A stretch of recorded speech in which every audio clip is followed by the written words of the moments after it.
Éphésiens 3, versets 13 à 21. Aussi, je vous demande de ne pas perdre courage à cause des souffrances que j'endure pour vous. Elles sont votre gloire. Voilà pourquoi je plie les genoux devant le Père de notre Seigneur Jésus-Christ, de qui toute famille dans le ciel et sur la terre tient son nom. Je prie qu'il vous donne, conformément à la richesse de sa gloire, d'être puissamment fortifiés par son esprit dans votre être intérieur, de sorte que le Christ habite dans votre cœur par la foi. Je prie que vous soyez enracinés et fondés dans l'amour pour être capables de comprendre avec tous les saints quelle est la largeur, la longueur, la profondeur et la hauteur de l'amour du Christ, et de connaître cet amour qui surpasse toute connaissance, afin que vous soyez remplis de toute plénitude de Dieu. À celui qui peut faire, par la puissance qui agit en nous, infiniment plus que tout ce que nous demandons ou pensons, à lui soit la gloire dans l'Église en Jésus-Christ, pour toutes les générations, au siècle des siècles. Amen. Le texte de ce matin nous vient donc de l'UNEPREF. C'est un texte qui concerne donc Éphésiens 3. Je pense que tu peux garder le texte en projection. Donc Éphésiens chapitre 3, versets 13 à 21. Et la personne qui a écrit ce texte l'a intitulé « Allons, enfants de la patrie ». Alors aujourd'hui c'est la fête des pères, mais mes filles m'ont offert un t-shirt à l'effigie de l'équipe de France. J'ai hésité à la porter, mais bon, je pense que c'est plus sobre comme ça. Donc allons, enfants de la patrie. Il nous est tous déjà arrivé un jour de ne pas nous sentir à notre place. Je suis moins beau que les autres, moins intelligent, moins fort, moins riche, moins drôle. Bref, je suis différent et je ne serai peut-être jamais pleinement intégré. Ça arrive qu'on ressente cela dans bien des contextes différents. Mais le comble, bien sûr, c'est quand on ne se sent pas à sa place dans sa propre famille. Eh bien, il arrive que des gens qui professent la foi en Jésus-Christ ressentent cela dans leur propre Église. On peut avoir l'impression d'être quelque peu inférieur aux autres, parce qu'on vient d'un arrière-plan très différent, on a un passif compliqué, on n'a pas de très grandes connaissances théologiques, on est timide, et on finit par se dire qu'on appartient peut-être à une sous-catégorie de chrétiens. Il se peut même qu'une église locale ressente cela par rapport à son union d'église, et même qu'une union d'église ressente cela par rapport à l'ensemble du paysage évangélique français. Au 1er siècle, certains chrétiens de la ville d'Éphèse étaient tentés de croire qu'ils étaient en quelque sorte des intrus dans la grande famille de la foi. Pourquoi ? Parce qu'ils ne venaient pas d'un arrière-plan juif. C'étaient des païens convertis. Ils n'avaient pas la même histoire, ils n'avaient pas la même culture religieuse. Ils sont entrés comme des étrangers dans le peuple de Dieu. On pourrait presque dire comme des réfugiés. Mais pour l'apôtre Paul, le fait qu'il puisse exister ce genre d'inégalité implicite dans nos communautés des chrétiens, c'est un problème. Et il veut le corriger. Il veut empêcher qu'il se forme des castes dans l'Église. Il veut que tous les croyants sachent qu'ils ont pleinement leur place dans la famille de Dieu. Il ne veut pas qu'il y ait de complexe ni d'infériorité, ni de supériorité entre les chrétiens. C'est une des raisons pour lesquelles l'apôtre Paul a écrit la lettre aux Éphésiens. Et notamment, à la fin du chapitre 3, il souligne l'importance pour eux de prendre pleinement conscience du statut qu'ils ont obtenu par la foi en Jésus-Christ. C'est aussi ce que ce texte veut nous dire aujourd'hui. Si nous sommes attachés à Jésus par la foi, nous devons maintenant grandir dans notre compréhension de la dignité que nous avons en tant que membres à part entière de la famille de Dieu. La première partie donc concerne le verset 13, intitulé « Des enfants voulus ». Tout d'abord, le texte nous enseigne que toute personne qui a une foi authentique est voulu par Dieu dans sa famille, dans la famille de Dieu. Notre passage commence au verset 13, où l'apôtre Paul fait une remarque concernant les tribulations qu'il a endurées pour l'église d'Éphèse. Paul s'est désigné lui-même au début de ce chapitre comme étant le prisonnier du Christ Jésus pour vous, les païens. Chapitre 3, verset 1. C'est-à-dire que le prix de l'évangélisation des païens et donc d'un certain nombre de croyants dans l'église d'Éphèse a été l'emprisonnement de l'apôtre Paul. Paul leur dit qu'ils ne devraient pas être démoralisés par ce prix qui a été payé pour qu'ils fassent partie de la communauté des chrétiens. Au contraire, c'est leur gloire. Ils devraient être encouragés pour cela. Pourquoi ? Parce que c'est le signe de la grande détermination qui a été déployée pour qu'ils soient intégrés dans la famille de Dieu. Ça devrait en quelque sorte leur montrer, surtout aux païens convertis, qu'ils sont importants aux yeux de Dieu. Parfois, lorsque quelqu'un ne semble pas apprécier quelque chose à sa juste valeur, on a envie de lui rappeler le prix de cette chose. Ce tableau suspendu dans mon salon a coûté 1 000 €. Il mérite que tu lui accordes un peu d'attention. Ou ce smartphone, bon j'ai pas mon smartphone, mais ce smartphone a coûté 1 500 €. Certains smartphones valent ce prix aujourd'hui. Il mérite que tu y fasses attention.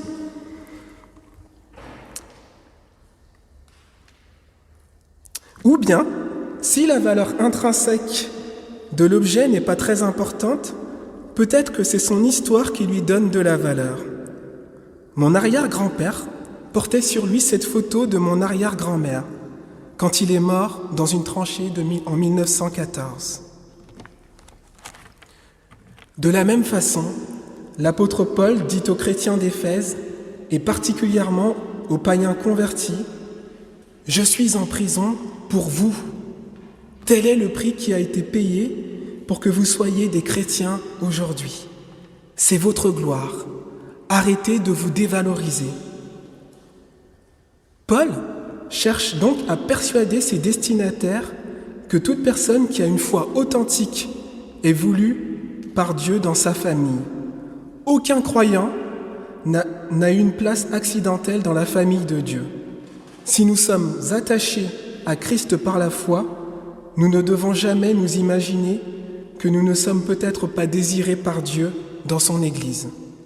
À l'inverse, nous ne devons jamais laisser entendre à qui que ce soit qui s'attache à Christ par la foi qu'il ou elle appartiendrait à une sous-catégorie de chrétiens et qu'il ou elle pourrait certes s'approcher de Dieu, mais plus difficilement que les autres. Maintenant, passons au versets 14 à 17. Deuxième partie intitulée « Des enfants qui grandissent ». Le texte nous enseigne que la cohésion de la famille de Dieu va augmenter au fur et à mesure que chacun de ses membres grandit dans la foi. Dans les versets 14 à 17, l'apôtre Paul commence à formuler une prière pour les chrétiens d'Éphèse. Il le dit, « Je plie les genoux devant le Père » et au verset 16, « Je prie qu'il vous donne » et la deuxième partie du verset 17, « Je prie que vous soyez enracinés ». L'apôtre Paul prie. Bien sûr, quand on dit aux gens qu'on prie pour eux et qu'on leur partage le contenu de notre prière, c'est pour leur faire passer un message. Quand on dit à quelqu'un « Je prie pour toi », afin que ceci se passe dans ta vie, ça veut dire qu'on estime que ceci est souhaitable pour la vie de cette personne. Il est sous-entendu que cette personne devrait aussi trouver que ceci est souhaitable pour sa propre vie. Qu'est-ce qui est souhaitable pour les chrétiens d'Éphèse, d'après l'apôtre Paul ? Qu'ils grandissent chacun individuellement dans la foi. Dans ces versets, Paul formule sa prière de manière à nous faire comprendre qu'il espère un exaucement dans la vie des personnes individuelles et pas simplement de manière générale dans la vie de la communauté. L'homme intérieur du verset 16, c'est la dimension immatérielle d'un individu. Ce sont ses pensées, ses émotions, ses motivations. Paul demande par ailleurs que le Christ habite dans nos cœurs. Verset 17. Il dit que le Christ habite dans vos cœurs. Il utilise le pluriel pour montrer que chaque personne est visée. Paul souhaite donc que chaque chrétien dans l'Église devienne plus mûr et plus solide intérieurement et individuellement. Que chacun soit perfectionné, comme il le dira un peu plus loin au chapitre 14, verset 12. Que chacun soit perfectionné sous l'effet de la puissance généreuse du Père déployée par le Saint-Esprit dans la vie intérieure des croyants, par le moyen de la foi en Jésus-Christ. Vous avez bien noté dans ces versets la participation des trois personnes de la Trinité, le Père, le Fils et le Saint-Esprit. Mais ce qui est intéressant, c'est aussi la remarque que fait Paul au début de sa prière en disant qu'il s'adresse au Père, de qui toute famille dans les cieux et sur la terre tire son nom. Le verset 15. Il y a bien sûr un lien étymologique en grec entre le mot père et le mot famille. Ce sont les mots pater et patria. Il semble que ce que Paul veut dire, c'est que dans un certain sens, au sens de la grâce commune, les païens étaient déjà redevables à Dieu, le Père de leur existence, en tant que diverses patries, avant de devenir des chrétiens. Et donc, qu'ils n'étaient pas si étrangers que cela au projet de Dieu, un projet qui se matérialise maintenant avec le développement de l'Église, où se trouvent des gens issus de toutes les patries humaines. On en a un échantillon ici dans la salle. Autrement dit, il y avait déjà une forme d'universalité dans le rapport de Dieu au monde avant la venue du Christ. Mais maintenant, cette universalité est rendue tout à fait manifeste dans l'Église chrétienne. L'inclusion des païens n'est pas un accident, mais bel et bien le projet magnifique de Dieu. En Christ, des croyants de toute origine constituent maintenant la famille de Dieu. Et la prière de Paul, c'est que la cohésion de cette famille augmente au fur et à mesure que chacun de ses membres grandit dans la foi. Alors, est-ce que nous souhaitons ce qui est souhaitable d'après ce texte? Est-ce que nous le souhaitons à nous-mêmes, de croître et de grandir dans la foi? Est-ce que nous soignons notre vie intérieure en faisant bon usage des moyens de grâce que Dieu nous a donnés? Est-ce que nous cherchons perpétuellement à mieux connaître Christ afin qu'il habite véritablement dans nos cœurs, étant nous-mêmes enracinés et fondés dans l'amour? Passons maintenant au versets 18 à 19, la troisième partie intitulée « Des enfants aimés ». Le texte nous enseigne, en effet, que c'est en comprenant mieux l'ampleur de l'amour du Christ que la famille de Dieu deviendra ce qu'elle est censée être. Dans les versets 18 et 19, l'apôtre Paul poursuit sa prière. Ce qu'il souhaite, dit-il, c'est que les croyants d'Éphèse améliorent leur perception de l'amour de Jésus. Cet amour, Paul le décrit en lui donnant une forme. Il est écrit tridimensionnel, mais c'est quadridimensionnel. Il y a une largeur, une longueur, une profondeur et une hauteur. Ce sont des mesures de quelque chose que l'on peut remplir. Ce que Paul demande à Dieu, c'est que les chrétiens puissent comprendre ensemble, avec tous les saints, tout ce que cet amour de Christ peut contenir. C'est une allusion au fait que l'amour de Christ est un amour qui se remplit, qui reçoit, qui accueille. Imaginez des bras qui s'ouvrent. Et dans le contexte de ce texte, qu'est-ce qu'il accueille? Des juifs convertis et des non-juifs convertis. c'est-à-dire toutes sortes de personnes.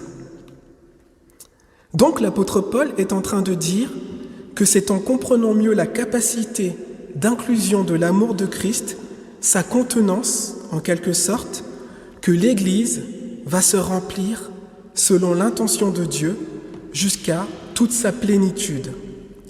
C'est ainsi que l'Église deviendra ce que Dieu veut qu'elle soit.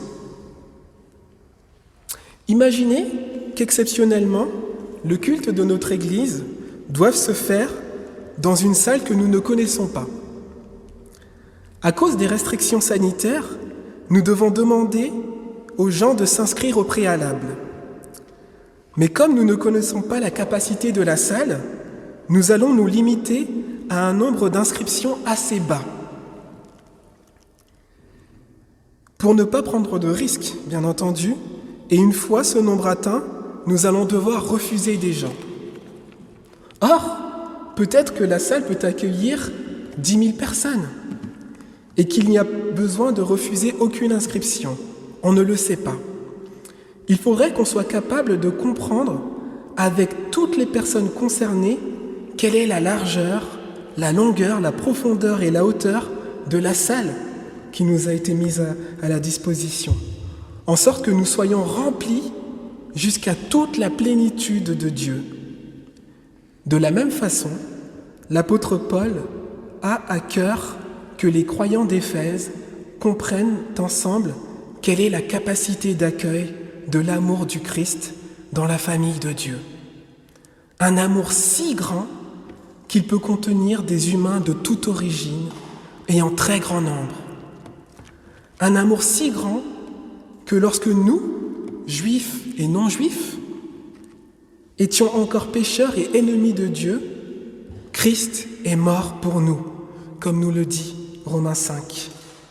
Paul a dit un peu plus haut dans sa lettre aux Éphésiens, chapitre 2, verset 4, « Dieu est riche en miséricorde, et à cause du grand amour dont il nous a aimés, nous qui étions morts pour nos fautes, il nous a rendus à la vie avec le Christ. » Telle est l'ampleur de l'amour du Christ.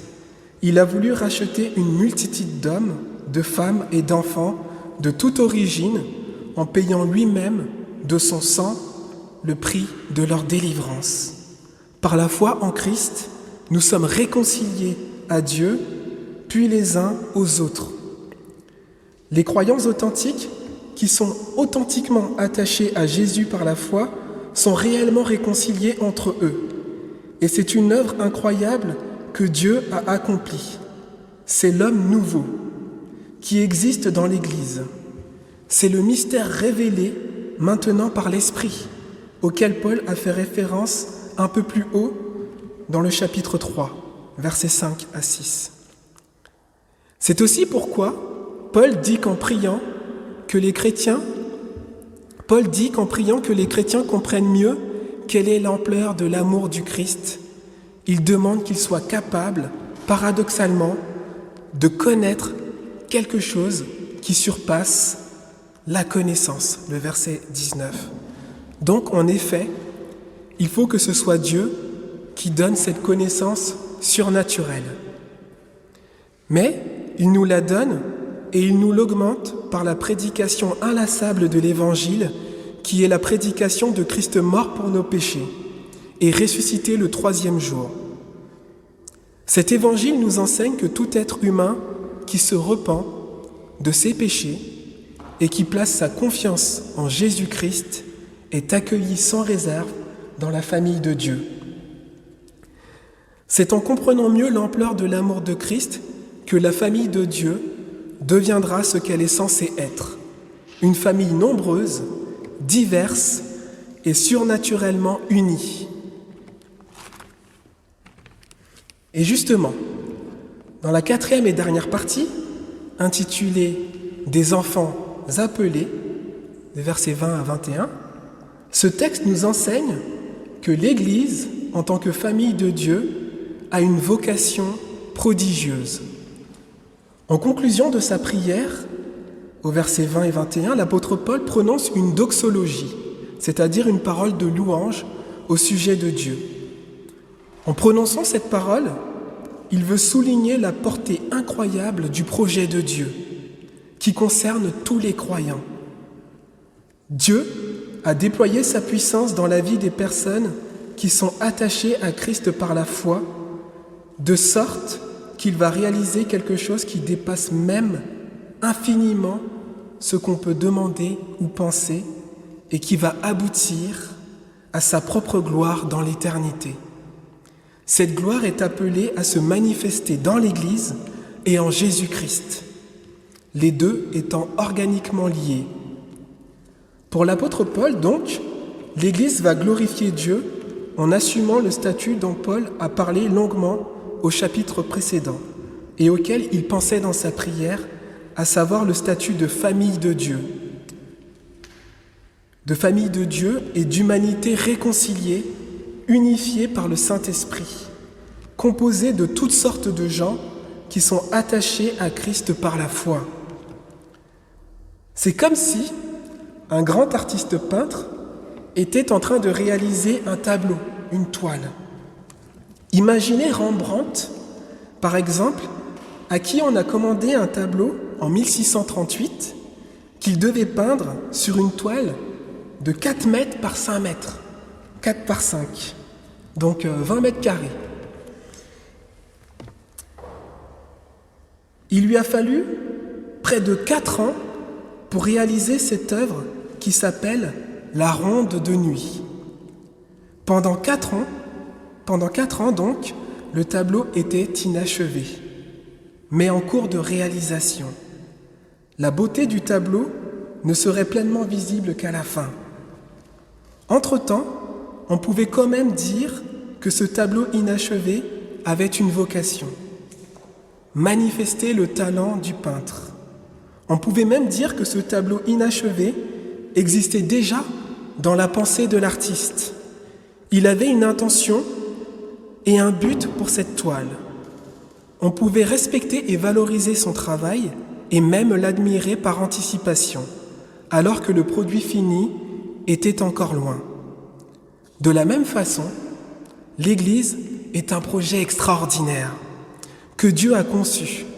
Ce projet existait dans sa pensée depuis toute l'éternité. Il est aujourd'hui en train de se réaliser pour sa propre gloire au siècle des siècles. L'Église est la partie visible aujourd'hui du projet cosmique de Dieu que Paul a décrit de la manière suivante tout au début de sa lettre aux Éphésiens. Réunir sous un seul chef, le Christ, tout ce qui est dans le ciel et sur la terre. Si l'Église est aujourd'hui les prémices de ce tableau, alors vous voyez que l'Église, en tant que famille de Dieu, a une vocation absolument prodigieuse. À Dieu soit toute la gloire. Amen. Alors, j'ai ma petite étiquette aussi. Alors j'ai juste un verset, mais c'est une prière. C'est la prière que l'apôtre Paul nous partage dans ce passage. Je prie que vous soyez enracinés et fondés dans l'amour pour être capables de comprendre avec tous les saints quelle est la largeur, la longueur, la profondeur et la hauteur de l'amour de Christ. Éphésiens 3, versets 17 à 18. Merci.